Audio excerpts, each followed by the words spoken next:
ጥያቄ 1 የቁርአን እናት ወይም ኡሙል ቁርአን ተብላ የምትጠራው ታላቋ ሱራ የትኛዋ ናት? ሀ ሱረቱል በቀራ፣ ለ ሱረቱል ኢኽላስ፣ ሐመሩሃ ሱረቱል ፋቲሃ።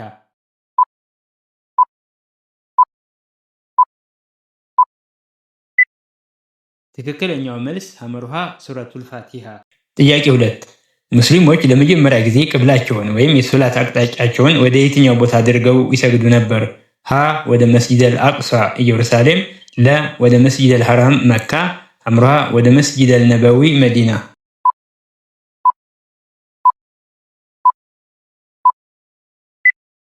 ትክክለኛው መልስ ሀ ወደ መስጂደል አቅሷ።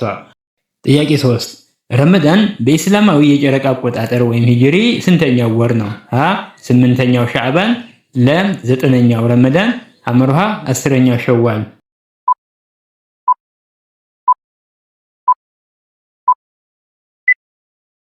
ትክክለኛው መልስ ለ 9ኛው። ጥያቄ 4 በቅዱስ ቁርአን ውስጥ በድምሩ ስንት ሱራዎች ወይም ምዕራፎች ይገኛሉ? ሀ 112፣ ለ 110፣ ሐመሩሃ 114።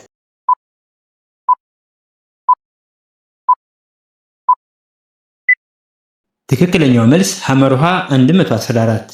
ጥያቄ 5 ሙስሊሞች የዕለቱን ጾም ሲያጠናቅቁ የሚመገቡት የመጀመሪያ ምግብ ምን ይባላል? ሀ ሱሆር፣ ለ ኢፍጣር፣ ሐመሩሃ ወሊማ።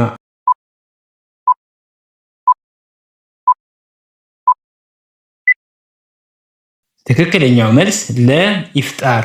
ጥያቄ 6 በቅዱስ ቁርአን ውስጥ ስማቸው በብዛት ወይም 136 ጊዜ የተጠቀሰው ነብይ ማን ናቸው?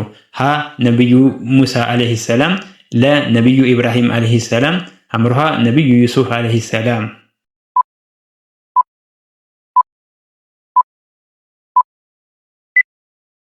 ትክክለኛው መልስ ሀ ነብዩ ሙሳ አለይሂ ሰላም። ጥያቄ 7 በኢስላም ታሪክ ለመጀመሪያ ጊዜ የአዛን ጥሪ ያደረገው ዝነኛው ሷሃባ ማን ነው?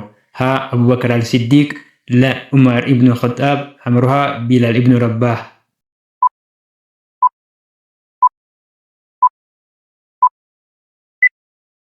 ትክክለኛው መልስ ሐመሩሃ ቢላል ኢብኑ ረባህ። ጥያቄ 8 በረመዳን የመጨረሻዎቹ 10 ቀናት ውስጥ በብቸኝነት መስጊድ በመቀመጥ የሚከናወን አምልኮ ምን ይባላል? ሀ ተራዊህ፣ ለ ኢዕቲካፍ፣ ሐመሩሃ ተሃጁድ።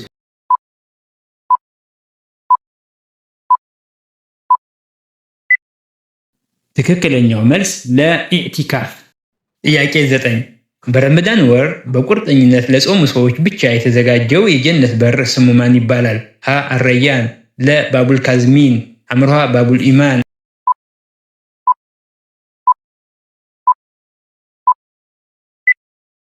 ትክክለኛው መልስ ሀ አረያን። ጥያቄ 10 የመጀመሪያው የቁርአን ወህይ ወይም ራእይ ለነብዩ ሙሐመድ ሰለላሁ ዐለይሂ ወሰለም የወረደው በየትኛው ቦታ ነው? ሀ በሰውር ዋሻ፣ ለ በሂራ ዋሻ፣ ሐመሩሃ በኑር ተራራ መካ አጠገብ።